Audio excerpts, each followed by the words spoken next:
Nzela mosu akokende ezalaka te Yesu tosukaka epai na yo papa. Ondokele fafa emiboneka we isisi akobwa basi boloko bokatwe batu bokoki chimba onchika china jineka we ondutele eso ondutele miabona ondutele fafa ondutele eso yokela ngai mawa ngai mwarara pesanga kopa maya pio wa mongonga kabukie bato nyonso ya mokili baboyi ngai mpona yo yokela ngai wayo yokela ngai papa yokela ngai wayo yokela ngai papa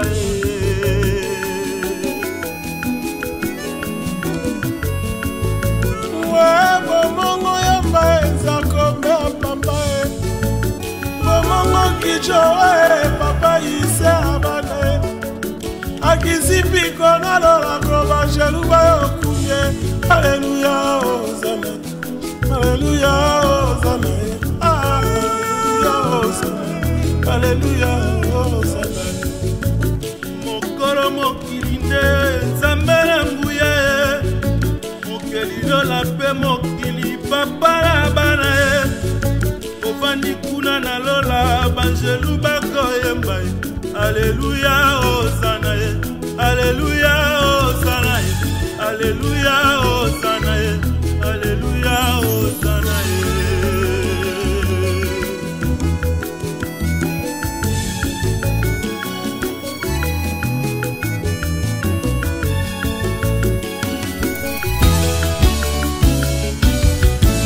bongo bao balobaka Yesu asalaka te bana kondima mokie elomenanga Yesu ayalanga sesi alongolanga boubwe alongolanga boubwe sipakingela baya mwilo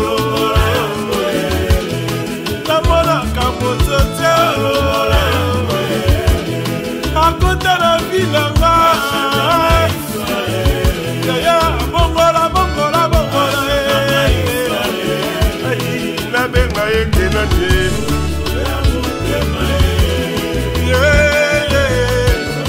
oyaka kozala kana suka wapi mama oye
kisa banda peka to esoma tende ai belaro ya kaye yero ai bauaro ya kaye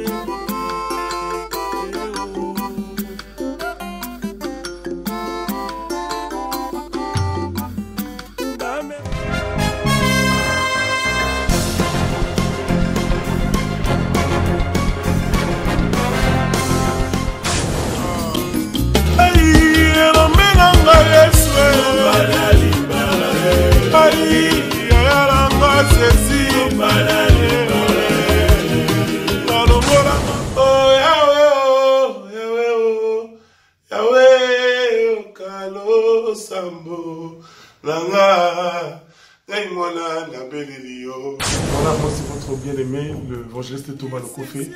Je voulais vous donner une invitation à tout le bien-aimé de Stockholm. 8 décembre, où nous allons faire une grande célébration, un grand concert de célébration à Stockholm. Où il y a Ebele, ma papa, ma maman. Je serai avec mon bien-aimé le frère Mbuta Kamoka.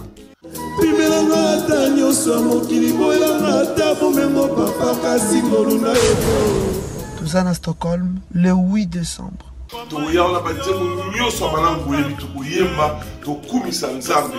Une très grande cérémonie. On le Kumunankulu, Boya et Belé. Souhaite pour Christ. Le 8 décembre 2018, nous allons dire merci à Dieu pour sa grâce de nous avoir gardé toute cette année 2018. Il y a beaucoup de gens qui sont morts, il y a beaucoup de gens qui sont partis, il y a beaucoup de gens qui ont eu des accidents. Mais l'Éternel Dieu nous a donné la grâce d'être encore vivants, de parler, de bouger. Pourquoi pas avoir une seule journée de l'année pour lui dire merci. Oh, Bongino Lokunu, Zambe na Babulami, Tuimbe Yepoa, Mulami. Boya tokumisa Nzambe. Abenga kangana kombo, Aebi muzindo ya motema. Badego surtout bavandi na Helsinki, badego surtout ya Danemark, badego surtout ya Norvège. Donc na Stockholm, le 8 décembre. Na église Mepsa, et pas il y a l'homme de Dieu, l'apôtre Dido Moïse Bikenja.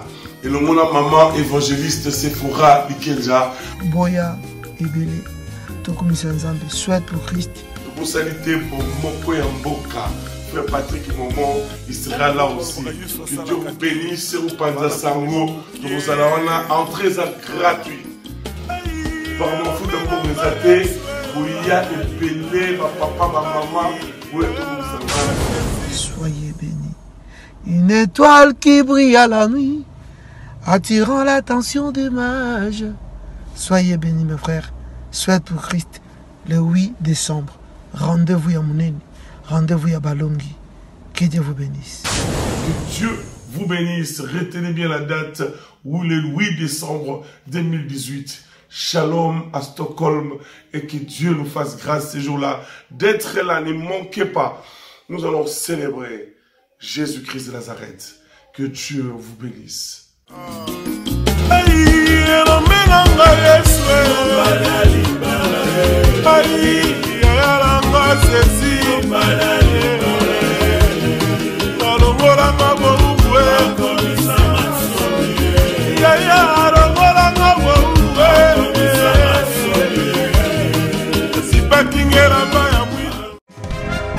Shalom, shalom, shalom naba eligno sobipai bozwami, shalom naba amouré ya bonne parole, shalom naba efrasien nyonso pe ba efrasienne ya Mepsa ezala awa na Stockholm, ezala na Yetebor, ezala na Buden, ezala na Luanda, ezala na Menonge, partout esika bana efrata bozwami, ba grand shalom na butu na lelo. Kimia na Nzambe oyo aleki likolo na se ezala bipai nyonso bozwami na butuna lelo.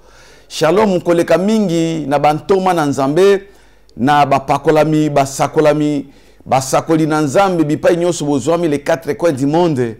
Na lingi ko pambola liboso sheri na ngai évangéliste Sephora Likenja pour être ce qui y était pour kosunga ko soutenir mosalo yo eza na pasi pe kokoso na pamboli docteur Ezaï Saïf bipai ozwami nzamba pambola yo nzamba pambola mosakoli mente nzamba pambola mama na biso Micheline nzamba pambola basai na nzambe nyonso bipai bozwami nzamba kene ko pambola papa Rémi o na bengaka un Ephratien qui n'a pas de fraude nzamba pambola bana nyonso ya MEPSA assemblée ya Stockholm nazali komona mama Clara Macrousson mama Bea pe ba mama nyonso ya MEPSA ba papa nyonso ya MEPSA longo na bana na nzambe oyo ba tiki misana bango na poko na lelo ba oyo ba tiki ba occupation ba comprendre que tokomi tango oyo nzamba visitaka biso na kati ya maloba na ye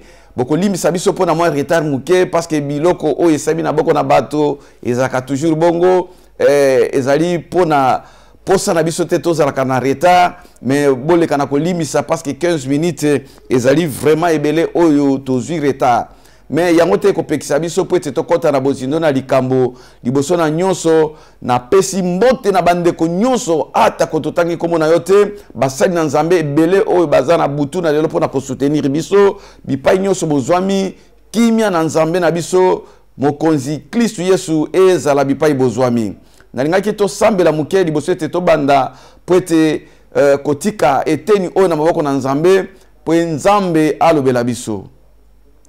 Tendre Père, le Dieu de toute puissance, toi qui es au-dessus de toutes choses, et toi qui es au-dessus de toute domination, Seigneur, nous voulons parler de ta part ce soir. Kita na butu na lelo po o lata bibebu nangai, na tinete ko bimanzambe ezala insudi de Seigneur, pe ezala lipambo lipo na peuple na yo. Ya muini to pameli yango za mosika, gloire pe faveur na nzambe za bipai ba elinyo so bazwami. Pe oignon sur la distraction, il y a voyage dépassé, il y a attaque, il y a sorcellerie, il y a occultisme, et ça a nul sens est fait dans le puissant nom de Jésus qui est notre véritable Dieu. Tolobi, gloire et louange à toi Seigneur Jésus-Christ. To pambolio nzambe na bikamwa, to pambolio parce que ozali malam, na bien que lelo nzamba ko visiter elimoko. Butu na lelo eza butu na li pamboli, pourquoi parce que maloba na nzambe tango kitaka et kitaka pona ko pambola et kitaka pona ko consoler et kitaka pona ko bikisa et kitaka pona ko redresser et kitaka pona ko interpeller et kitaka po ete esala mokano na nkolo kati na bomo ina bana na ye yango na poko na lelo mama na biso na likambo toloba ki ekozala la remise et reprise to thème na biso ezali la remise et reprise. Oui, la remise et reprise ezali maloba oyo toyoka kango mbala ebele na ba domaine nyonso ezala na politique ezala na ba administration ezala na bisika ya ndenge na ndenge bepai bato bazali kosala misala toyoka ka mingi liloba wana to kombo wana ya la remise et reprise okoyoka bato moto soka komi mokonzi bakrobete esengeli moto oyo akende kosala remise et reprise na moto mususu oyo azalaki na ebonga na ngaki ki vraiment moto moko eli moko azala vraiment attentif parce que lelo nzamba lingi ke yo osala remise et reprise lelo ordonnance moko ezali signé na lola pona tina na yo ordonnance moko o ezali ko nommer yo quelque part ordonnance moko basi ba nomaki yo pona sukambula oyo ordonnance moko o nzamba si atie manzaka koloba likambo pona tina na yo mais zo zanga siko yo osala remise et reprise po ete okota na fonction po ete okota na kati na plan na nzambe po ete okota na oyo nzambe asili a destiné to abongisi pona tina na yo butu na lelo nzamba lekana kopambola elimoko obongama po ete olingi kokota na bureau na yo obongama po ete olingi kozwa kiti ya bokonzi obongama po ete satana alinga te lelo eza mokolo ya remise et reprise obongama obongisa feti obongisa kazaka obongisa liputa obongisa blouse na yo okalinga suki okalinga soki banzaka po ete feti na lola ezali kosalema mpona ntina na yo wapi bipai basigné ordonnance po ete yo osala remise et reprise okota na fonction ya plan merveilleux na nzambe yango wana nalingaki eke po ocomprendre tina nini toza kolobela sur la remise et reprise nalingaki nameka kopesa mwa explication moke po ntango toza komona remise et reprise tomona kola eza bakombo mibale remise ezali tout simplement action ya ko remettre mettre en possession quelque chose et pas ina moto oyo azali propriétaire bazali ko kende kopesa remise ya eloko moko eloko ekoki kozala cadeau ekoki kozala prix ekoki kozala objet ekoki kozala eloko moko ebongisami pona moto bongo bazali kopesa makoki ke bakende kopesa pona moto wana bakoloba vous devez remettre quelque chose na propriétaire babengi yango remise ekoki kozala remise ya ba trophée soki équipe bazali ko beta balle tango bakoma kana suka soki bazwi nkeni okomona ke na suka ya masano nde bakoloba sikoyo ba oyo ba mérité bazali ko remettre bango coupe bazali ko sala remise lingi koloba ko pakola moto na mérite moko pona eloko ebongisami pona tina na ye ba équipe bakoki kozala ebele mena suka remise ya trophée et pesa makakaka na moto moko awe pa na biso na Suède to mona ka ba to na mokili bazali ko sala makambo ebele me komona na suka mbula baz pesa ka prix moko awa to benga yango awa na Suède prix Nobel et prix Nobel wana okomona bakopesa yango na n'importe qui te mukolo ekobongisama okoyoka bazali koloba bazali ko sala remise ya prix pona domaine moko soit na médecine soit na littérature soit na politique soit remise ya prix Nobel ya paix moto ya lukaki kimia na mokili ba prix ezalaka ebele ata ko ba lauréat bato bakozala ebele mais bakopesa ngo na moto moko oyo abongisami yango koyoka bakoloba ke bazali kosala remise ya prix Nobel ya paix nenge bien aimé na biso Mukwege autaki kozwa pona tina na mbala oyo eleki basali remise ya prix Nobel ya paix to ya kimia donc okomona ke bazali ko kende ko remettre moto bazali ko kende ko pesa moto eloko ebongisami kaka pona tina na ye ezala na domaine politique soki basali ba élection moto ya kolonga bazali ko kende siko ko couronner moto wana bapesi ye fonction bapesi ye kibokonzi. Alors reprise ezali tout simplement ko reprendre quelque chose action ya ko joua ko reprendre eloko moko mbala ya mibale ko joua eloko moko oyo zalaki nango bungisi ozui yango mbala ya mibale recommencement après interruption ya activité moko boy ko bandela eloko ozali ko reprendre yango reprise ni ko ba ko bandela mbala mibale ko zombala mibale activité moko to musala moko to likambo moko bandaki ko sala bongo interruption esalema ki na motango mulai ozali ko sala ngo lisusu te makoki ezala ki lisusu te olingi ko reprendre na munoko ya bapaya oyo to français balobi ki azali remise abandi ko bandela yango mbala ya mibale ezali bongo renouveau c'est-à-dire moto azali ko sala mbala ya sika récupération ya quelque chose récupération ya activité moko récupération ya fonction moko récupération ya pouvoir to coquette to reconquête ya mbala ya mibale pour activité moko okomona mbala mosusu moto azalaki ko bunda azali ko sala remise ya force remise ya nouvel élan azalaki na élan bongo mo élan wana esili na domaine moko boye azali ko reprendre yango.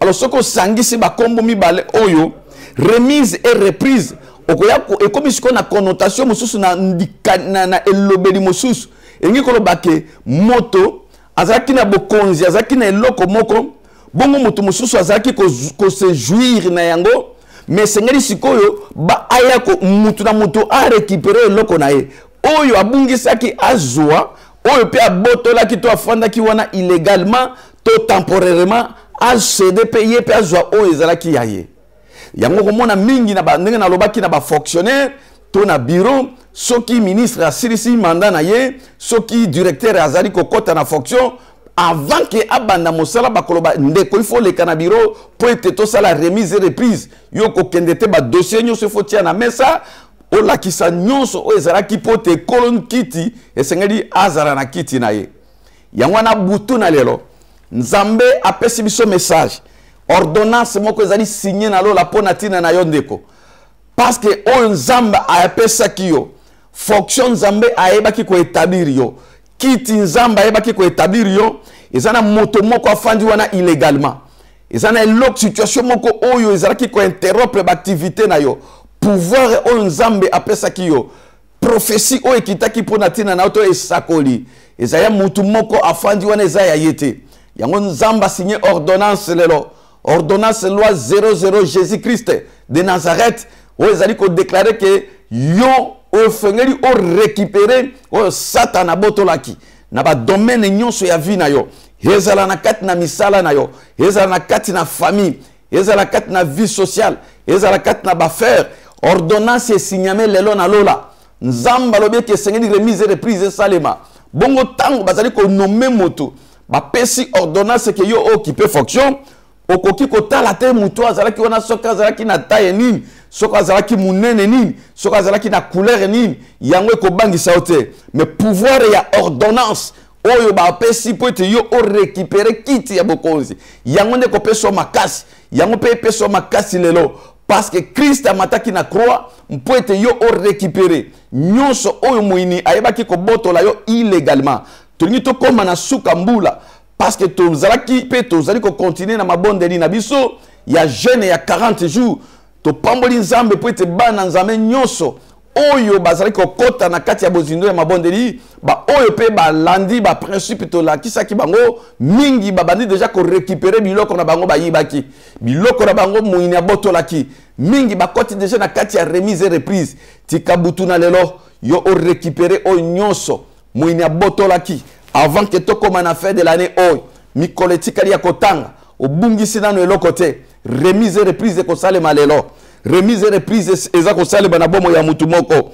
yango wana ndeko na ngai nzambe azali kopesa biso référence moko oyo tokokende kotanga noki na butu na lelo avant que to développer likanisi na nkolo totangi bongo na mokanda na 1 roi chapitre 3 1 roi chapitre 3 pona bandeko bazali kokoma bokokoma na partie ya verset 16 kino na verset 27 1 roi chapitre 3 verset 16 kino verset 27 mais ngana kotanga liboso eteni ya liboso à partir de 16 kino na 23 si manango nde toko développer o etikali. La Bible dit ceci: alors des femmes prostituées virent chez les rois, ils se présentèrent devant lui. L'une des femmes dit: pardon mon Seigneur, moi et cette femme nous demeurions dans la même maison et je suis accouché près d'elle dans la maison. 3 jours après, cette femme aussi a accouché. Nous habitions ensemble. Aucun étranger n'était avec nous dans la maison. Il n'y avait que nous deux. Le fils de cette femme est mort pendant la nuit parce que s'était couché sur lui. Elle s'est levée au milieu de la nuit et elle a pris mon fils et à mes côtés tandis que ta servante dormait. Et elle a couché dans son sein. Et son fils qui est mort, elle a couché dans mon sein. Le matin, je me suis levé pour allaiter mon fils, et voici, il était mort. Je l'ai regardé attentivement, mon fils. Voici, ce n'était pas mon fils que j'avais enfanté. Tout ce qui n'a pas verset 21. Bien aimé, totanga kaba référence oyo, totanga kama makambo oyo, to yoka mater na makambo oyo si jugement ya Salomo. Mais yoka révélation moko nzambe apesi biso pour être to partager. Révélation moko oyo ifongi etombokisa yo et révolutionner yo na butu na lelo. Révélation moko il faut interpeller et lui moko na butu na lelo. Bible zo talisa biso ke basi mibale. Bazalaki bango mibale bandumba. Basi yo babana kofanda na ndako bango mibale. Donc c'est-à-dire que ba mesene ki na métier na bango. Ba mesene ki na vie na bango tellement que mosala babana ko sala ezali ko senga ke bazala bango mibale. Basi yo bazalaki ba camarade ya motema.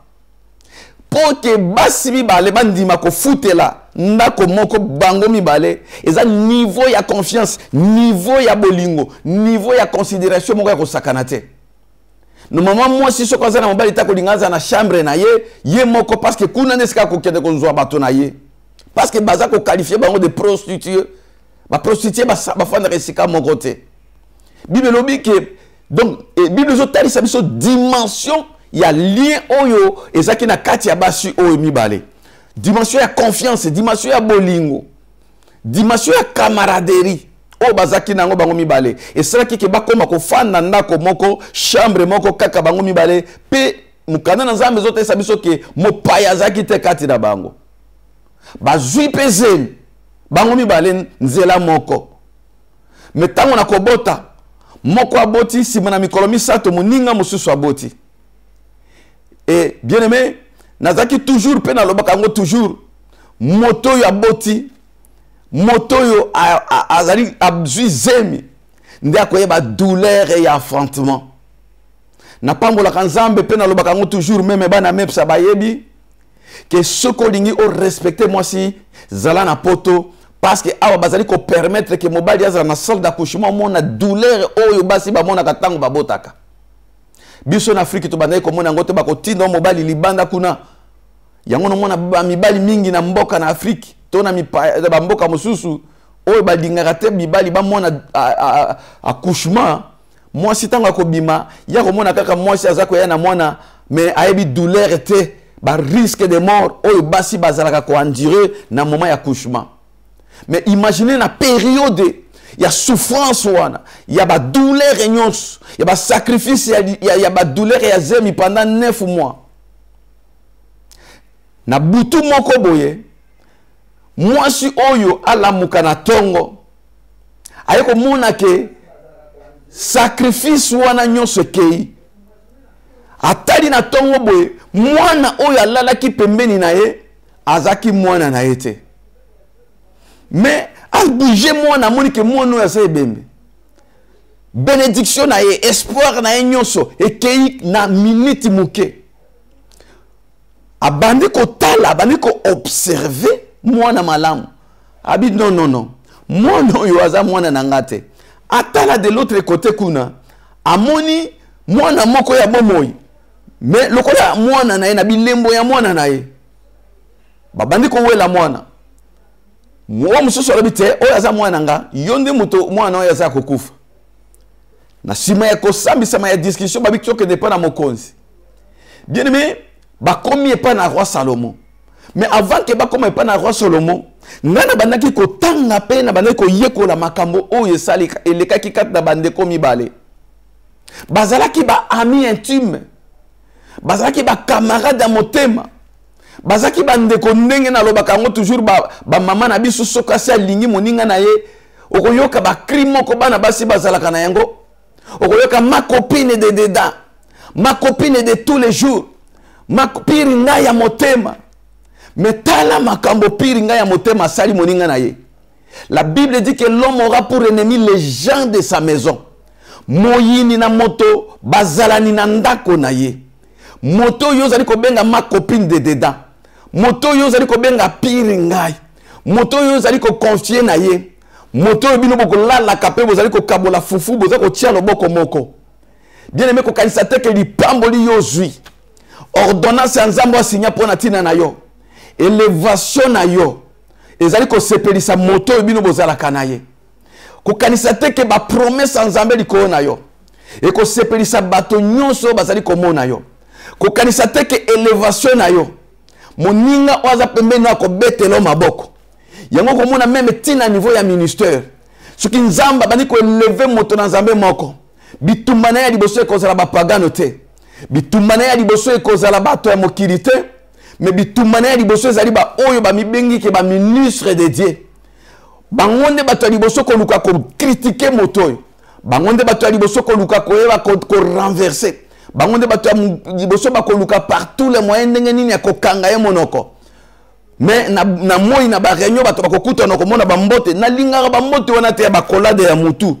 Parce que tant moto azali ko pesa mbote ya kolade ni ko bato za na même esprit même âme. Mais nzoka na motema moto acheli yo mbeli. Azali ko sepelate na élévation na yo. Azali ko sepelate na muke o ko la pesi yo. Ndeko yo bafanda kindako moko. Bazali ko kabola fufu place moko. Mais ya ko na bozoba na ye. Na ko zanga prudence na ye. Ye mwana na ye akufi. Ba promesse na ye kufi. O nyonso Nzamba pesa ki ye ekei. Bien aimé bato oyo basili ba rater vie. Bato oyo bazaka sur na sia promesse Nzambe te. Bato oyo bazana se ya malédiction. Bakoko sepelate ba mona yo za ko prospérer.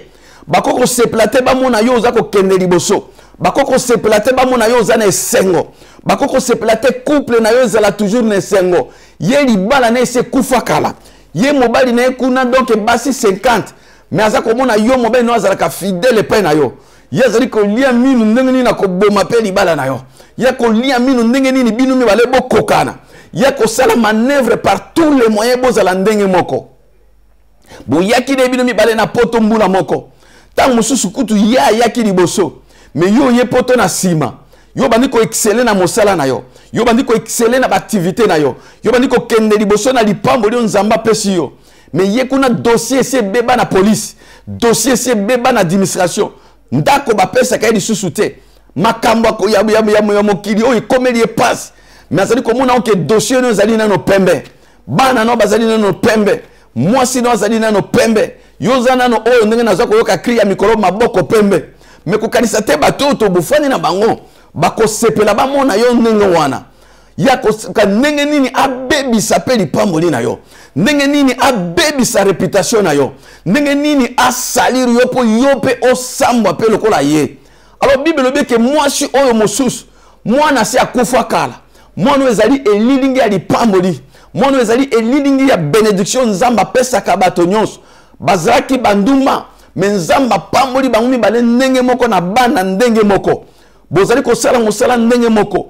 Bouti Afrique ndenge moko. Bokomi poto ndenge moko. Mais mutu na mutu azana grâce to ngolu nzamba pesi ye. Ngolu o nzamba pesi yo eza ko sepelisa bato te bien aimé. Ngolu na yo ndenge ozali ko kende. Ba yo kaka ba témoignage na yo bazali ko mona ndako na yo. Lelo bakuti bino na mbali no boza ko tambola. Lobi ba moni bino na barbecue. Mukolo kuna ba moni bino na supermarché. Mais yeba ke bato yo kaka yo zakara bango pemeno baza ko mona. Bango na nde bazali ko lia mino pona tina na yo. Bible no ke moi sur amoni déjà que ça perdre nyos.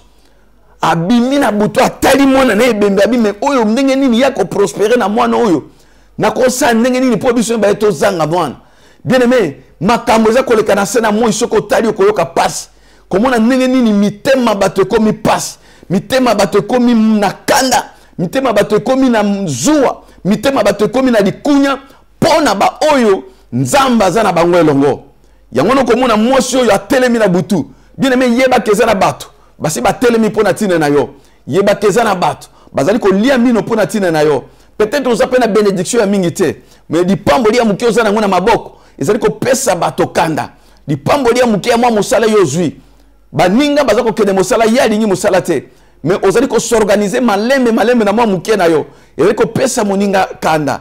Baninga bakomi na mboko na poto bazali ko zo ba formation. Bazali ko kende ba classe. Baningi ko tanga. Mais ya lingi ko tanga te. Ya fandeli wana kaka kozela, kosenga. Ayebi pourquoi fandaka. Mais azali ko mona yo na pasi ya mitoki na yo ozali ko s'organiser.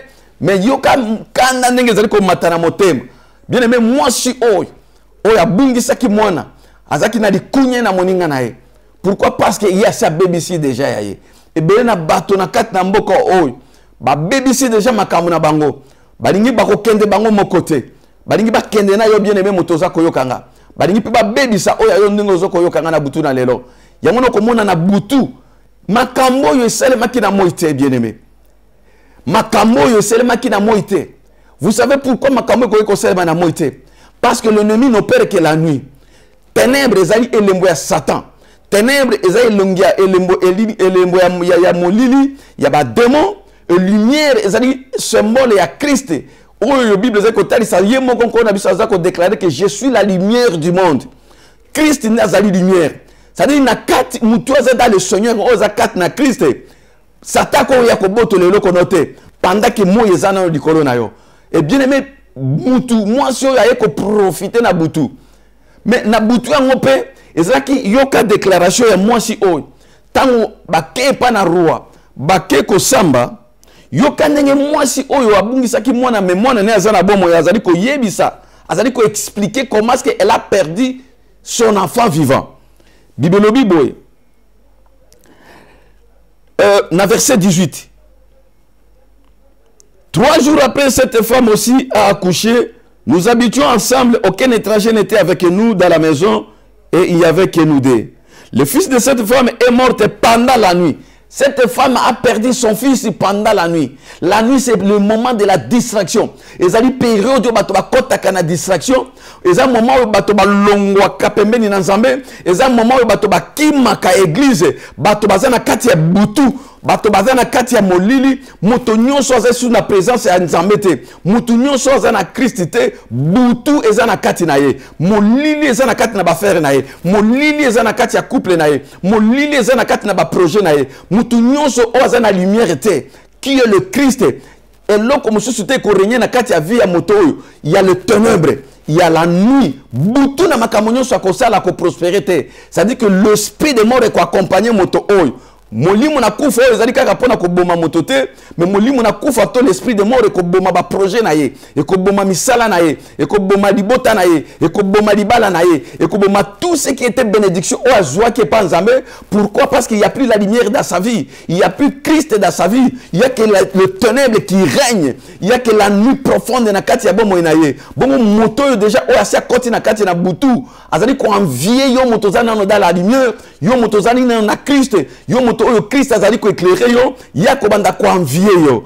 Bible lobi que c'était pendant la nuit, pendant la distraction, et belé na ba chrétien, et belé na ba nzambe, ba botoli bango mapamoli pendant la nuit. Ba mingi pe ba koti na butu, ba nzambe baza ko ya na église mais baza na butu, ba fandi na distraction, ba fandi na makambo pamba pamba, ba fandi na ba feti, ba fandi na ba muziki, ba fandi ko tonga, ba fandi makambo ya pamba pamba, butu e koti kati na bango. Pourtant bazaki na lumière, pourtant bazaki ba na nzambe, pourtant Christ azaki ko éclairer bango. Comme yo koti na kati na butu, qu'est-ce qui va arriver? L'ennemi, lui, il opère dans la nuit, il opère na kati ya ténèbres. Akoya chiko amoni ki yo za na kati na monde na ye. Yango no moni ba ye ko yiba mwana pendant la nuit, pendant la distraction. Tala ba chrétien ne ba koti na distraction na Europe. Otala moto azaki ko ngenga, moto azaki ko bondela, azaki ko prier en langue, azaki ko intercéder na Kinshasa, azaki protocole. Tango akomi na poto butu e koti na vie na ye. Boutou et continue à domaine nyonso. Parce que Christ s'est retiré. Et quand Christ se retire de la vie d'une personne, c'est le ténèbre qui règne. C'est l'obscurité dans toutes choses. Boutou et kokota, pourquoi? Parce qu'il n'y a plus la lumière. Et quand il y a le ténèbre, l'ennemi vient. Parce qu'il y a ça la candé na boutou. Bien aimé, yo mutoza ko landanga na boutou na lelo koti na distraction. Keba boutou et kota kati na yo. Parce que moyibi akoya ko yiba na moite. Moyibi ako yiba te tango lumière eza kati na yo. Moyibi ako profiter na tango ténèbre penza ezali. Tango yo koti na profondeur ya distraction. Tango yo lingi suko sambela te ba benga na église obi ba pasteur ba venturier. Ba benga ya ko sambela donc yo kuto linganga ne tango yo kaka baza ko finga ba pasteur. Butu e koti. Ozali ko sepela na makamba mokili. Mais olingi ke obatela lipango li nzambe. Tu ne peux pas garder la bénédiction de Dieu pendant qu'il y a le ténèbre dans ta vie. Parce que la Bible dit que si Christ ne garde pas celui qui garde garde à 20. Ce qui Christ a combattu la terre, oh il y a pesio, oh vous allez combattre la moto, a combattre la na pamba. Il y a un samba à pambola qui moisio, mais il y a côté na butu. Pe alali profondément. À côté na kati ya sommeil, sommeil spirituel. Et belé na bato boni bazana sommeil. Et belé na ba pasteur boni ba côté na sommeil. Et belé na ba chrétien boni ba koti na sommeil. Et belé na ba nzambe boni ba koti na sommeil spirituel. Oh bien aimé baza ko yoka baninga bazo bondela bazo ko tiola. Nazo ka mingi baza ko tiola. Oh bongo nzambe pour ça il faut 40 jours. Problème était bien aimé. Résultat de ko pesa yo tika baninga ba kota na sommeil. Tika bango ba kota na distraction. Butu ezali ko landa bango. Mais toi attache-toi à Dieu parce que yebi nani oza ko luka. Bien aimé Bible lo bien que c'était pendant la nuit. Et Yoka Elokoni Salemi. La Bible dit ceci. Elle s'est levée au milieu de la nuit. Elle a pris mon enfant, mon fils, à mes côtés, tandis que ta servante dormait. Et elle a couché dans son sein. Et son fils qui était mort, elle a couché dans mon sein. Au monindenge changement, siko ya autorité Salemi. Tant que tu as dit la remise reprise. Au moni sika bayaki ko boto la yo kiti no ya bokonzi. Omoni sika bayaki ko boto la yo libala na yo. Omoni sika bayaki ko boto la yo mosala tango yo lalaki. Tango yo kotaki na distraction. Tango yo boyi makambo nzambe. Tango yo komisi église sika ya ko yina. tango yo komisi ba pasteur ba ennemi na omoni esika opesi porte ya kofungwama et pas na Satan. Bible lobi que pendant que ta servante dormait, azali ko reconnaître que Allah laki, azaki sou ko veillete, azaki sou na lumière et puis Allah laki na moment nini la nuit. Ça veut dire qu'à côté na kati ya distraction, oyo ezali ko pesa Satan zela pe avantage aya ko sala échange. Nde mukolo ba yaki ko changer bénédiction na yo. Nde mukolo ba yaki ko longola ba promesse nzambe na vie na yo. Yo mukolo ba yaki ko longola ba prophétie oyo zwa banda même en Afrique. Ti le lozo ba bilaka na nzambe zoko kisamate nzamba kosinga. Prophète on azaya lokuta te, prophète azaya lokuta te. Pongi nde botoliyo. Butu nde botoliyo lipamboli. Yo moko ndo otiki nzela Satan abotola pongi butu ekotaki kati na yo. Basakoli na nzambe basakola ki ya solo. Mais nzambe atali yo amoni ke se apambola ki yo me butu to pe pongi na yo la litishi ko mingi bazana na pongi baningi ko sambela te tale belé na bato bazana kati ya sommeil. Oh Yesu na ko kumisa nzambe komona ndenge ni bana nzambe bazali ko bondela na ko kumisa nzambe komona ndenge bana nzambe bazako ya na intercession koya ko lele pa nzambe ba oyo bazali ko veiller boyo bazali ko prier pour ete moinya boto la te loko nzamba bongisi pona na fin de l'année oyo nzamba pambolo bipa yo zwami ndeko ko lala pongite ko tike la adversaire te aya ko sala échange pendant que yo za ko kota na ba distraction ya pamba pendant que yo zali ko kota na kati na butu. Bible lobi ke aye malembe oyo mwana kufaki aye azui mwana na ye ebembe aye ko lalisa ye pembeni na mwasi oyo azaki na mwana na bomo azui mwana ya bomo akene malembe ye kuna zo kufela kaka pongi ebe na bato basi babotoli bango bénédiction en Europe bazaka na kati ya pongi bazoye bateke nzamba sa tiki bango bazoye bateke kufa déjà za na porte na bango bazoye bateke Satan azali de ko bina na bomo ina bango bazaka na kati ya butu. Bible lobi ke basi babotola ki déjà yango mona moto ataki na auction na nzambe atikali ka ko ganga ya pamba bilembo soki ko mona na tendenge na lobaki mingi lelo bakoti na occultisme mingi lelo bakei na cabale juif mingi lelo bakoti na ba science en poto po ba yeko remarquer que moi na zai susute moi na sia kufa kala auction na nzambe kufa kala molimo na nzamba tika ye kala yango no ko mona bato bakoti na bakati na ba distraction bien aimé batela mwana o nzamba pesa kiyo batela lipamboli o nzamba pesi yo batela bilakeli na nzambe o ya pesa kiyo ozana mwana eza lipamboli mwana eza bisakoli na nzambe mwana eza ba promesse ya elevation na yo o nzamba pesa kiyo yo moto tambolaka na kobanga nzambe ingi koloba ke nzamba yebi pourquoi apambola kiyo nzamba yebi pourquoi pesa kiyo bilaka batela yango bien aimé ko tika nzela te po ete baya ko botola o lipamboli na yo kokota na distraction te o eli moko aza ko kanga na butuna lelo bipai yo zali motema ezali ko palpiter yemba ke ezali loba opona tina na yo nzamba lingi ko peso makasi o telema o batela mwana ko tambola lokola mwasi na elema te oyo alalaki ti ba ye ko botola lipamboli ti ba kepe ba ke ko kotsa mwana na ndako mususu yazo kufela kaka pongi azali ko kufela kaka bandoto azali ko kufela kaka kolala couverture ya kitoko na poto encore na hiver boy.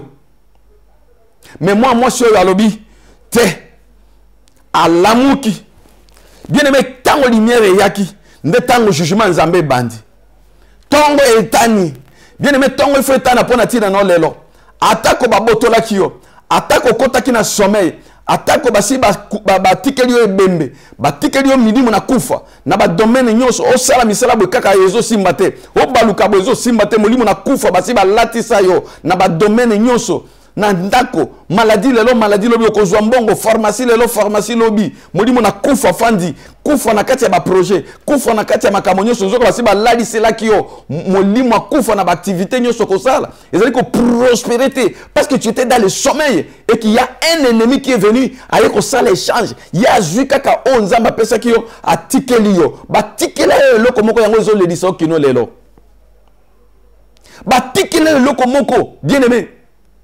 Mais lamuka na butu na lelo tala bien eloko za pembeni na yo tala bien situation na yo tala bien makambo na vie na yo okoki kosepela te okontinue ndenge wana. Mwasi oyo ntango alamuki akundaki ebembe oyo te, andimaki situation oyo te, malgré bachangeaki mwana na ye ase révolté. Alabi non, lipamboli oyo Nzambe apesaki nga eza ya kokufa te. Lipamboli na nga ezali yanga bien aimé, il faut kozalaka makasi. Soki sata botoli eloko kotika yango te ekende. Soki sata botolaki yo mbongo na yo kotika yango te ekende. Soki sata botolaki yo mosala, soki sata botolaki yo bana, soki sata botolaki yo libala, eloko nini yo sata botolaki yo? Ba botoli yo mobali, ba botoli yo mwasi. Koloba te ke bon eza mokana na Nzambe akende te. Wana eza faiblesse, wana eza kopesa satana obokonzi. Tala bien situation na yo. Mwasi oyo aboyaki abite na kotika mwana na nga akende te. Na ndimi te kozala na mwana oyo akufa. Hoya nga aza na bomoi. Mwana nga aza bomoi. Bien aimé, mwana no aza na bomoi. Lipamboli no eza na bomoi. Situation no eza na bomoi. Makambo nyonso Nzambe apesa yo ezali. Bilaka wana ezali ekokokisama avant ke yo kota na mabele. N'accepte pas de fait et boy. Parce que bato nyonso bazolo baki échoué. Kondima ngote. Bien aimé, Bible dit que cette femme s'est réveillée. Abandi ko observer mwana. Et nous ko observer situation. Il faut que ça la analyse ya ane mobimba. Makambo ndenge lekaki na vie na yo. Observe ba situation comme elio. Observe ba bitumba yo bundi. Observe. Refuse ça au nom de Jésus. Nyonso ezala ki négatif. N'accepte pas ça. Boya situation nyonso ya mabe. Parce qu'il y a quelqu'un, il y a une puissance, il y a une autorité négative et il y a qui peut échanger. Et botolio e sengonayo, et botolio mapamboli na yo, ba remplacer ba tikeli yo loko mususu. Yango nozo mona ezako peso kanda. Mais comme on a batu bazangi révélation, azo babe nyonso ya utaka pa Nzambe, to sala boni Nzambe moto andimina souffrir. Non, la Bible dit que car le Seigneur connaît des projets qu'il a pour toi, les projets de bonheur et non de malheur. Nous ambassadons ba projet ya malheur était. Nous ambassadons pour continuer à souffrir. Nous ambassadons pour continuer à lela. Nous ambassadons pour pas boto la kao libala, ba boto la kao moisi, ba boto la kao mapamboli, ba boto la kao kaka na poste na mosala. Ça ce n'est pas notre Dieu. La Bible dit que la bénédiction de l'Éternel qui enrichit, elle ne se fait suivre d'aucun chagrin. C'est-à-dire que quand Dieu bénit, il bénit pour toujours. Alors pourquoi tu acceptes ma cambo? Bah si qu'on échange, bah pêche situation aux dit ma situation wana. Je voulais dire à quelqu'un na butu na lelo, ezamukano nzambete. Ezamukano nzambete que yo continue na situation wana. Le diable est venu, peut-être na ba faiblesse ya vie parce que mutunyo soit traversé ka moment ya ba faiblesse. Okuka ki peut causer na moment moko ya ba faiblesse ya prière. Okuka peut causer na ba moment moko koyaki. Okuka peut causer na moment moko boye sata profita ki pour ya ko boto la yo li pamboli. A boto la yo ba makambo o nyonso Nzambe apesa ki yo. Mais réveille-toi. Agis. Bible lobi ke monshi otango la muki a boyi mona ebembe. Ndeko moko na butu na lelo. Na ebisho ke boya situation wana. Boya likambo baza ko loba keza ya yo. Ozali ko pesa lokumu pa Nzambe te boya yango na motema moko. Akeye pa na mokonzi asali ba démarche. Aluki bato Nzambe. O Nzamba pambola bana mepsa frata. Ba o bazali na confiance na basali na Nzambe.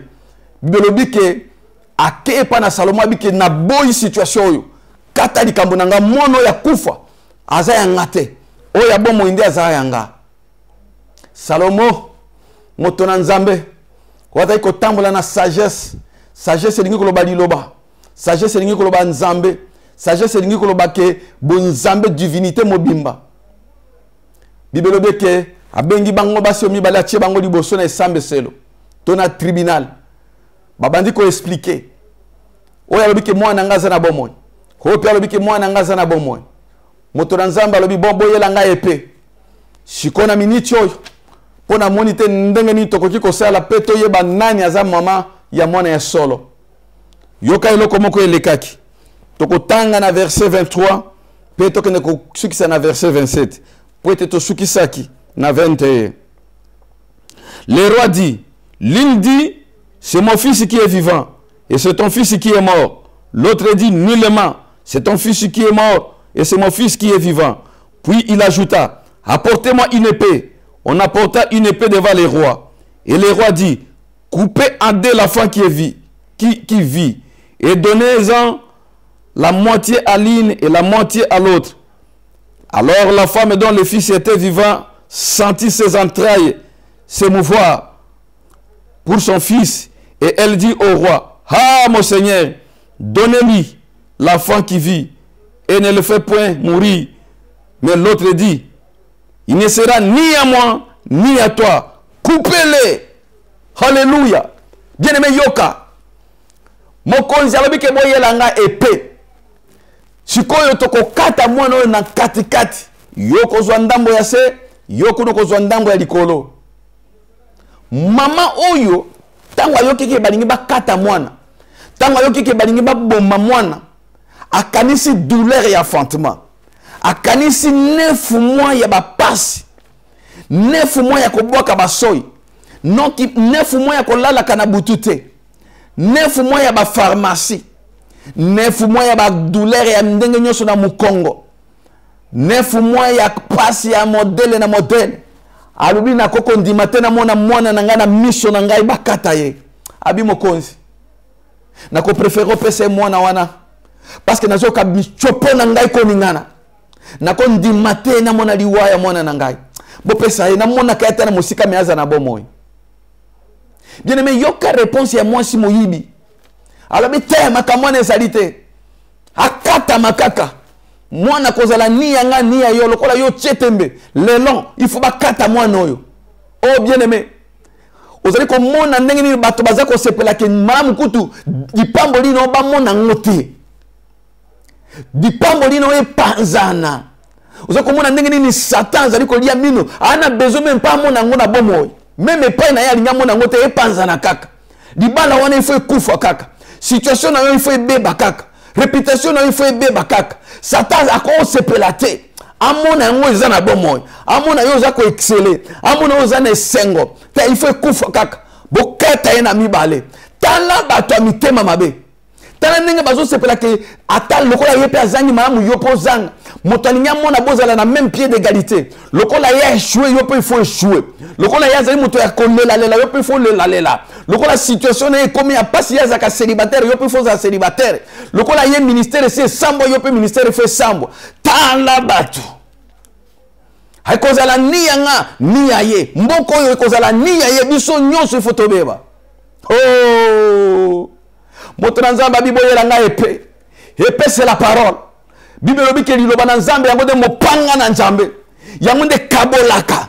Yango de tiaka division. Yango de tiaka vérité. Liloba na nzambe ne kabolaka idlakisaka banani bazakati na sope banani bazakati na lokuta. Bible lobi vous verrez désormais la différence entre ceux qui servent Dieu et ceux qui ne les servent pas. Mopanga na nzambe kitasiko na bomo inayo. He kabola mabe na malam.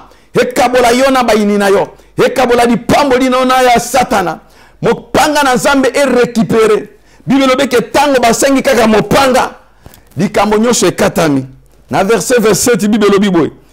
Tango mwasi lobi ke bakata mwana et le roi reprenant la parole dit donnez à la première l'enfant qui vit et ne le faites pas mourir. C'est elle qui est sa mère. Alléluia. Tango mokonzi atali agissement. Alors comme on a que maman ou monsieur soit ça qu'on dit ma babo maman. Pe ou monsieur soit bikité.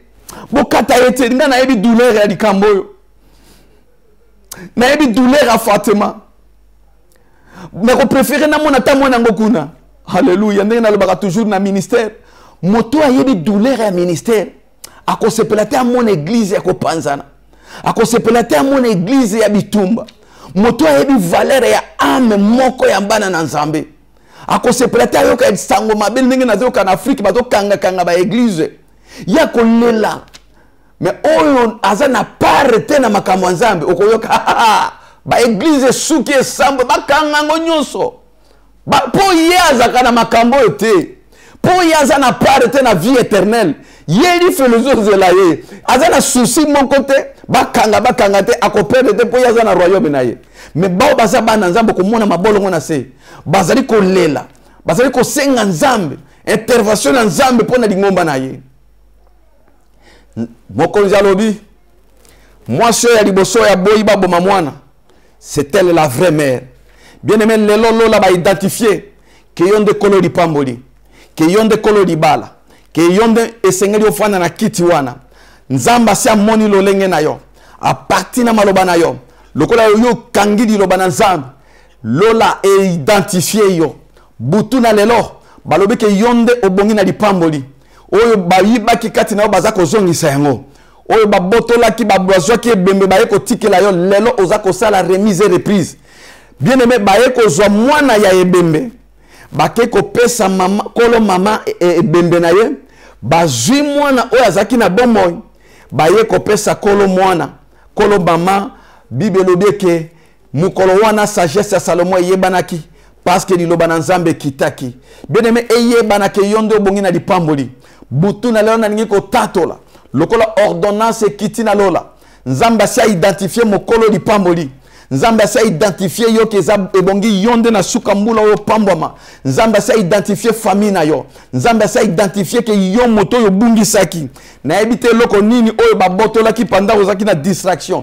na ebite loko nini satana yibaki oh bien aimé yebeke lelo butu na lelo ordonnance eza signame nzambe alobi ke bo pesa ye nzambe azali kotinda ba ange na lola mpo ete baya kopesa yo eloko bayibaki nzambe azali koordonne kaka na butu na lelo nini oyo satana changeaki na vie na yo azwi malade aye kotikela yo akamati santé na yo akei nango tika ke lelo bosala remise et reprise zongisela ye maladi na ye récupérer santé na yo dans le nom de Jésus-Christ nini satana ayaki kotikela yo pendant que ozalaki na faiblesse ya mabondeli pendant que ozalaki na faiblesse ya distraction ya likabo songolo satana botolaki yo bafaire butu na lelo récupérer bafaire na yo zongisela ye pauvreté na yo dans le nom de Jésus-Christ nini satana ayaki ko échanger atikelaki yo stérilité abotoli yo bana na yo nalobi na butu na lelo banda ko bota tongo midi pokwa o récupérer fécondité dans le nom de Jésus nini babotolaki na kati na vie na yo tango yo zalaki ya kolala satana ayaki ko changer nini bien aimé yo yebi eloko satana changeaki na vie na yo yo yebi eloko satana botolaki yo yango na butu na lelo ordonnance loi et c'est signamé ya remise et reprise yo zali ko récupérer oyo babotolaki pe ozali ko zongisela satan oyo ya botolaki ko zela lisusu te bien aimé banda ko sala ba déclaration que je récupère ce que le diable a volé dans ma vie je récupère ce que le diable a volé dans ma famille je récupère tout ce que l'ennemi a joué illégalement pendant que nazalaki na moi distraction pendant que nazalaki na sommeil oyo babotolaki yo banda mbulo oyo tango to bandaki abotolaki nini oh bien aimé abotolaki eloko moko yoka tokotanga na mokanda na Jean chapitre 10 na verset 10 Jean chapitre 10 verset 10 omona spécialité ya Satan tango ya yaka na vie na bato Jean chapitre 10 verset 10 la Bible dit ceci le voleur ne vient que pour dérober égorger et détruire moi je suis venu afin que les brebis aient la vie et qu'elles soient dans l'abondance bien aimé yoka makam Bible lobi ke moyibi voleur moi si ya yaki na butu lokola moyibi tango moyibi ayaka kaka pona tina na ko dérober pona tina na ko égorger yeloko nini Satan a dérobaki na vie na yo mbulo yo mobimba Satan a dérobé quelque chose a dérobé bénédiction na yo a dérobé kimia même la paix du cœur aux akanango susute Satan a dérobé yango Satan a dérobé ba projet na yo Satan a dérobé ba faire na yo Satan a dérobé santé na yo Satan a dérobé couple harmonie ya couple na famille Satan a yibi yango ayaki na butu aye ko yiba yango Satan a yibi même ministère Satan a yibi makamba ndenge na vie ya bana na nzambe mais yoka quand la lumière est venue Bible dit que na tango lumière ebimaki tango lumière ebimi nde mwasi ya kokaki ko identifier que non oh eza mwana ngate pe a récupérer ki mwana na ye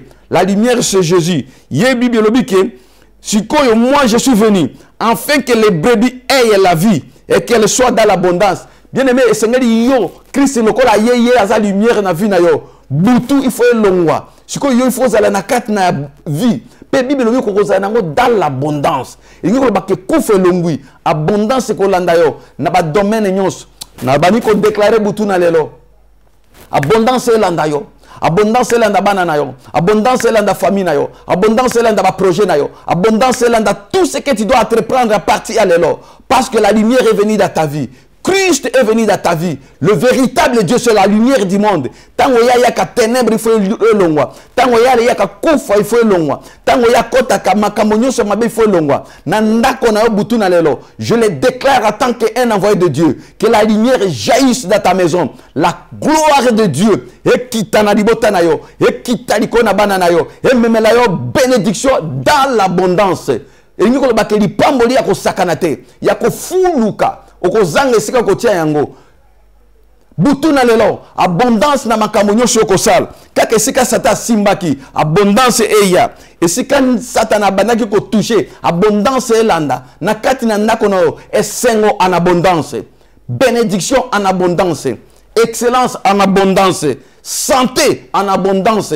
Tout ce que le diable a pris en abondance, Nzamba lui a récupéré en haut. Remise et reprise ça le malelo dans l'abondance. Nalbi que abondance est l'andayo. Abondance est l'anda elimoko. Oh Satan a récupéré qui biloko naye. Oh Satan a simba qui bomo naye. Abondance dans le nom de Jésus. Je déclare l'abondance dans tous les domaines. Abondance, si kayo banaki ko échouer abondance. Kaka si ka bana no ba échouer qui abondance. Et si ka mobali no azali ko kende mosala zo zoate abondance. Nalobi que abondance. Pourquoi? Parce que la lumière est venue. Na bomo inayo, na ndako nayo, bisika yo zali kofanda abondance. Na soukambula oyo. Avant que to comme le 31 décembre, l'abondance. Oh bien-aimé, Seigneur, la lumière qui te na bomo ya mutomoko. Heureusement que la lumière yaki na bomo ya moi si oyo. Pour bouter kokai ko continuer tant moula été. Bien-aimé, situation yo zali ko traverser. Bouter ko continuer te na vie na yo. Parce que continue, il faut que boya yango. Luka bato nzambe tozali non na jeune à 40 jours. Ko yoka bato mususu c'est toi qui souffres.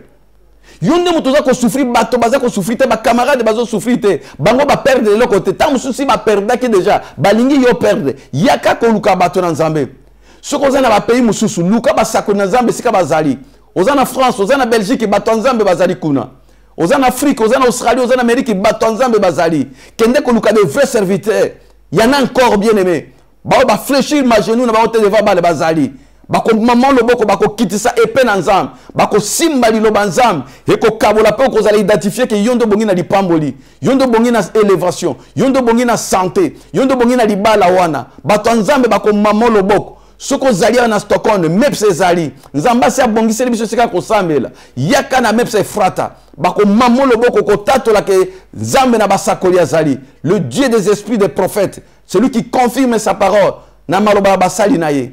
Et il accomplit ce que prédit ses envoyés. Yangona butu na lelo bien-aimé, tika nzambe akita na bomo enao. Lumière ekita, butu ko umelate na bomo enayo. Moi si azaki moi si ngolu parce que lumière e yaki. Tongo etanaki bien-aimé ata butu umeli tango molai na vie na yo. Tongo ezali kotana. Ko désespéré avant que to comme à la fin de l'année ko ba teke sili pona yo lokola basi ba yibi mapambo lino lobi ke sili pona nga ko désespéré te sili kana molimo lamuka bien-aimé, il y a quelque chose qui va se passer ko tikala na kati ya pongi te parce que na kati ya pongi makamba mabe zali ko sale makuna yoka Bible ndenge zali ko bana biso na mokana na 1 Thessaloniciens chapitre 5 verset 4 à verset 10. 1 Thessaloniciens chapitre 5, le verset 4 jusqu'au verset 10. Nzamba pambola eli moko. Bien aimé lamuka na pongi. Ko umela te butu ko ki ko umela kati na yote. Yoka Bible ndenge zali koloba. 1 Thessaloniciens chapitre 5, le verset 4 jusqu'au verset 10. Mais vous, frères, vous n'êtes pas dans les ténèbres pour que ce jour vous s'y prenne comme un voleur. Vous êtes tous des enfants de la lumière et des enfants du jour. Oyoki Bible dit que bino bozaba na lumière, bozaba na molilité. Yo eli na nzambo za mwana molilité. Telema bien-aimé, Luka église, Luka bato nzambe moto arrêté yote.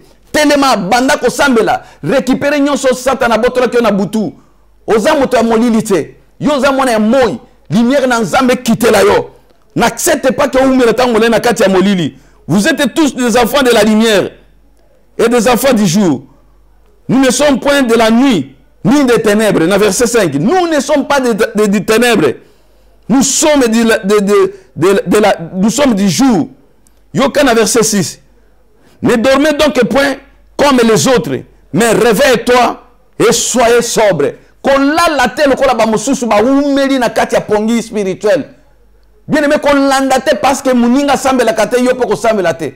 Lokola moninga yina église yo po yini église. Lokola ya yina ba pasteur yo po yini ba pasteur te. Bible lobi yo za boto ya bongo te. Yo bengami pona lumière. Tala lumière nzambe za likolo na yo. Oza mise à part ko imiter bato ya ténèbres te.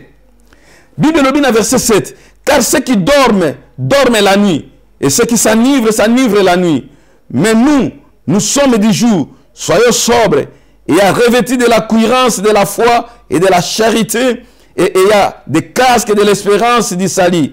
Car Dieu ne nous a pas destinés à la colère, mais à l'acquisition du salut par notre Seigneur Jésus-Christ. Yoka bien aimé makambo nzamba za koloba. Biso to bengami pona kanda nzambe te. Biso to bengami pona tina na lobiko. Yango butu na lelo nzamba zali ko benga elimoko. Bien aimé olamuka parce que yozali mwana ya lumière. Olamuka parce que nzamba bongisi pona ba grande chose. Olamuka bipa yo fandi na distraction. Longwa na kati ya distraction bien aimé. Lipambo lina nzambe ezali ko ya. Longwa na kati ya kolala. Kolala tozolo bezali ya molimo. Kolala niko bakozala musika na nzambe. Kolala niko bakoboya kosambela. Kolala niko bakokota na distraction ba plaisir a mokili. Et Bible dit que tout longwa kuna bongo Christ akoya ko éclairer biso. Oh peut-être toza destiné na kobeba te. Biso toza destiné pona lobiko to pona sali. Sali na nzambe yango nde lipambo li pona tia na bana na ye. Bien aimé nzamba zo lokumu parce que poko na elo ebele na bato bakolamuka. Ebe na bana nzambe bakolongwa na molili kimia na nzambe eko kita likolo na bango. Tokotanga mokanda na 1 Pierre chapitre 5 verset 8 à 10. Poete na lingi ko kene ko sambela ete ngolu na nzambe kita likolo na basali e kita likolo na basantu. 1 Pierre chapitre 5 le verset 8 peut ce qui c'est dans verset 10. Bible biboé. Soyez sobres, veillez. Votre adversaire, le diable, rôde comme un lion, agissant et cherchant qui il dévorera. Résistez-lui avec une foi ferme, sachant que les mêmes souffrances sont imposées à vos frères dans le monde. Alléluia.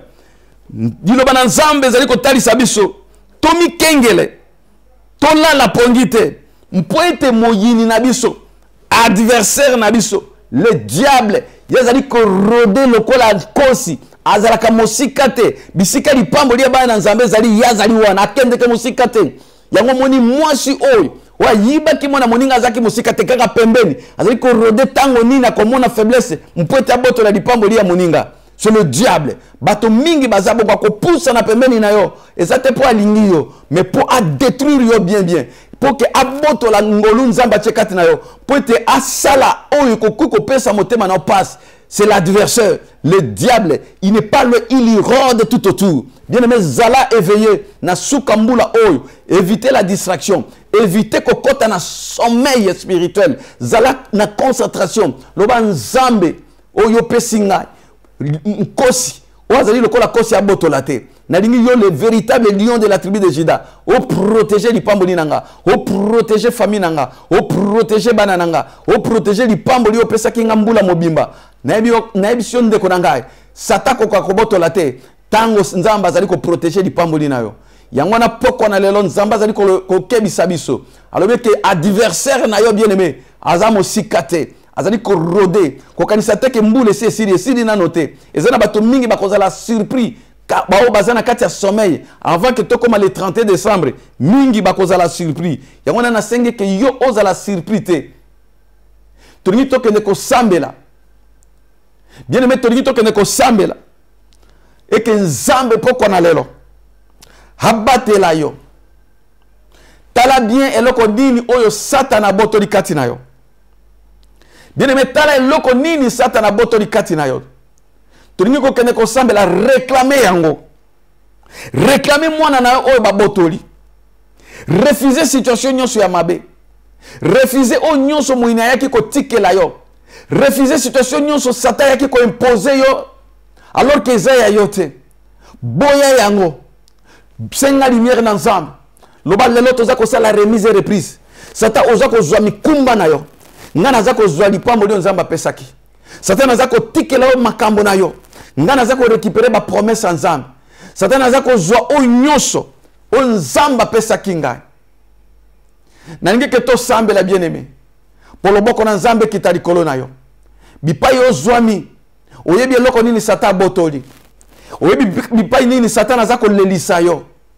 Poko na lelo remise et reprise salema. Dans le nom puissant de Jésus. Bisika nyonso Satan a tcheki le boko na famille na yo, na ba domaine nyonso. Lelo récupérer yango. Soki ezaki na kati ya libala na yo. Soko ayibaki yo paix du cœur. Soko ayibaki yo succès na yo. Soko ayibaki yo même ba mingi baza ko lala te baza ko sala ba insomnie. Kaka ko lota ba femme de nuit, ba mari de nuit, lelo o mona ba ange na nzambe. Na digi tokene ko sambela. Tendre Père, nzambe na bikamwa. Mokokisi na bilaka.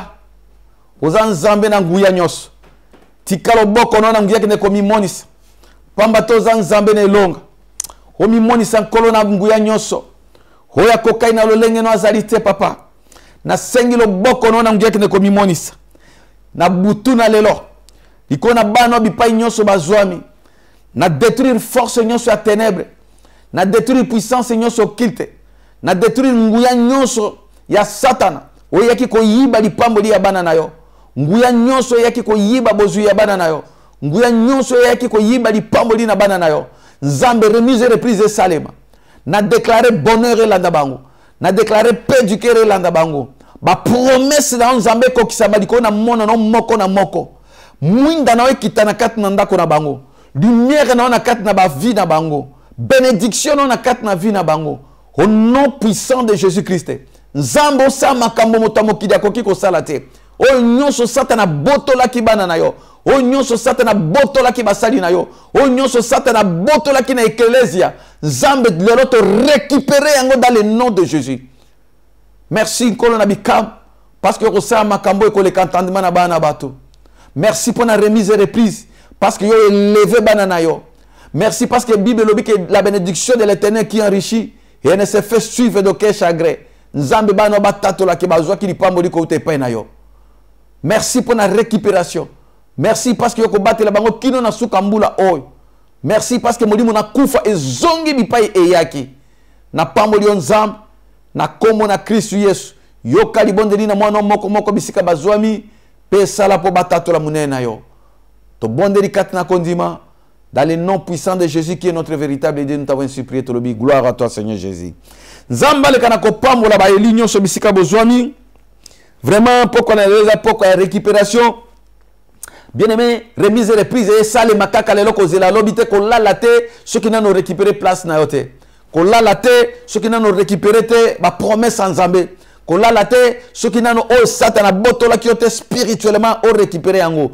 Avant que on l'a banda ko bonde la semaine mobimba banda ko récupérer nyonso yebi que Satan a boto la ki tala pembeni no situation nyonso moneza nzambete boya yango na motema mobimba dans le nom de Jésus et yo komona ndenge nini Christ a ko éclairer yo pe okotato la monene na nzambe nzamba pambola basali na nzambe na yebi ke to komi na suka mais liboso ete to kende ko pesa ba communiquer parce que tu ko remercier toujours ba sena nzambe ndenge to bandaki vraiment lelo na moni ba na nzambe ba koti ebele ba na nzambe belé ba sali na nzambe belé ba shalom bisika nyoso bozwami na pamboli chéri na ngai evangeliste Sephora di Kenja oui et sengeli na pambola kaye parce que ezangolu kozana mwasi oyo azali ko soutenir yo na likambo nzambe nzamba pambola o chéri nzamba pambola basakoli nyoso nzamba pambola papa Rémi un Ephratien qui n'a pas de fraude nzamba pambola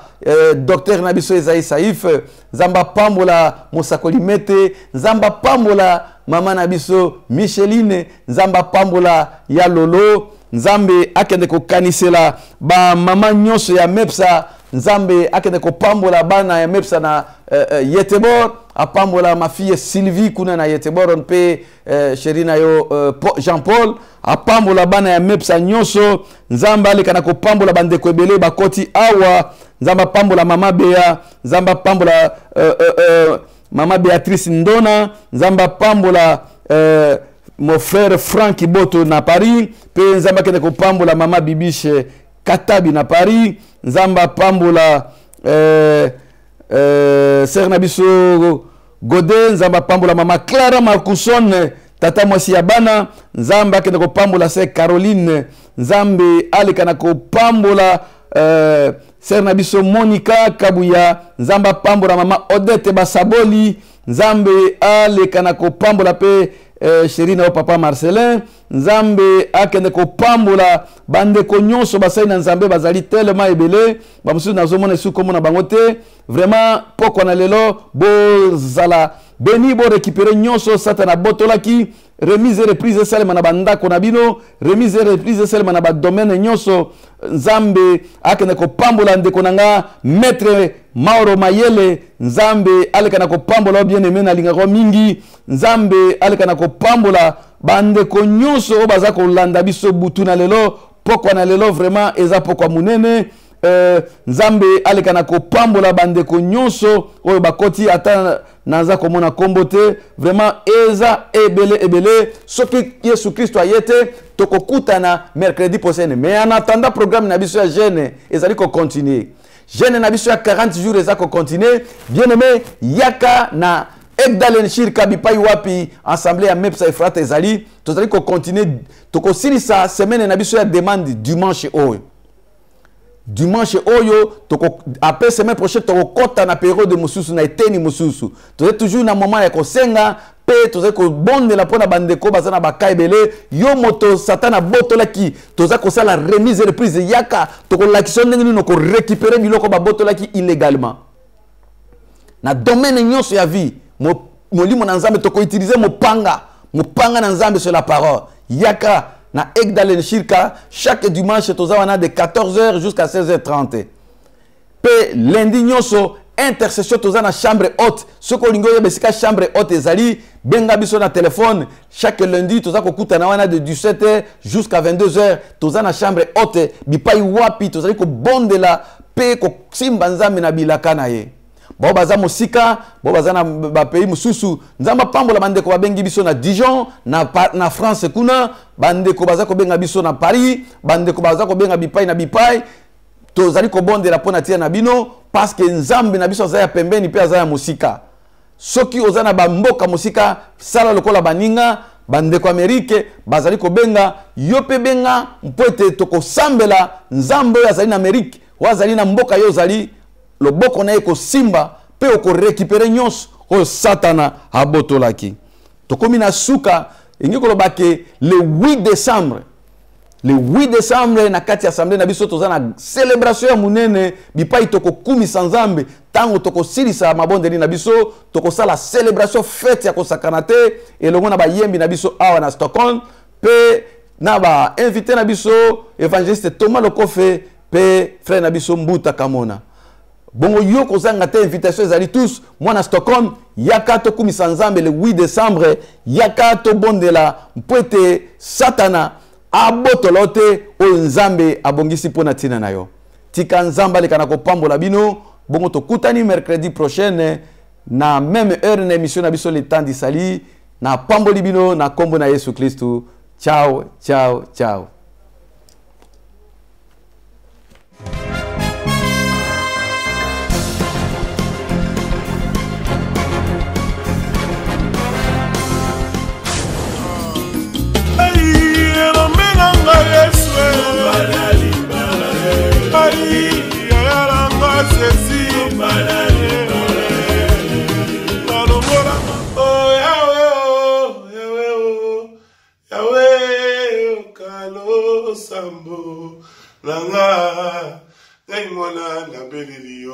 Voilà, voici votre bien-aimé, je fais une invitation à tout le bien-aimé de Stockholm, 8 décembre, où nous allons faire une grande célébration, un grand concert de célébration. Par maman, je suis avec mon bien-aimé le frère Mbuta Kamoka.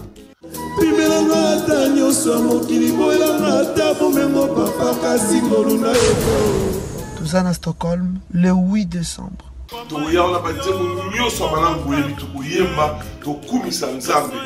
Une très grande cérémonie. Pendant le Kumunankolo, Boya et Bélé, Tokumisa Nzambe, souhaite pour Christ. Le 8 décembre 2018, Nous allons dire merci à Dieu pour sa grâce de nous avoir gardé toute cette année 2018. Il y a beaucoup de gens qui sont morts, il y a beaucoup de gens qui sont partis, il y a beaucoup de gens qui ont eu des accidents, mais l'Éternel Dieu nous a donné la grâce.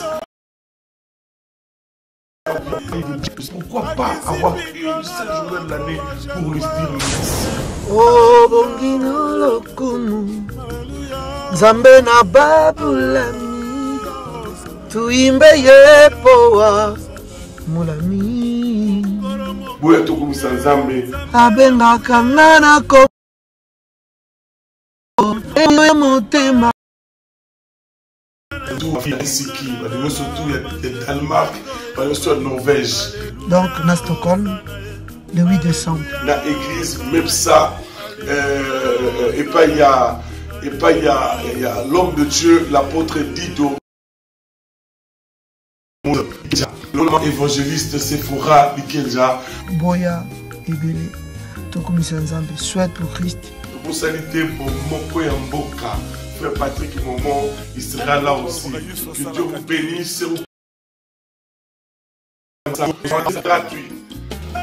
Par mon foot pour mes athées, pour y a des pelés, ma papa, ma maman, pour être tout. Soyez bénis. Une étoile qui brille à la nuit, attirant l'attention des mages. Soyez bénis, mes frères. Souhaite pour Christ, le 8 décembre. Rendez-vous à Mouneni. Rendez-vous à Balongi. Que Dieu vous bénisse. Que Dieu vous bénisse. 2018. Shalom à Stockholm et que Dieu nous fasse grâce ces jours-là. D'être là, ne manquez pas. Nous allons célébrer Jésus-Christ de Nazareth. Que Dieu vous bénisse. Ayi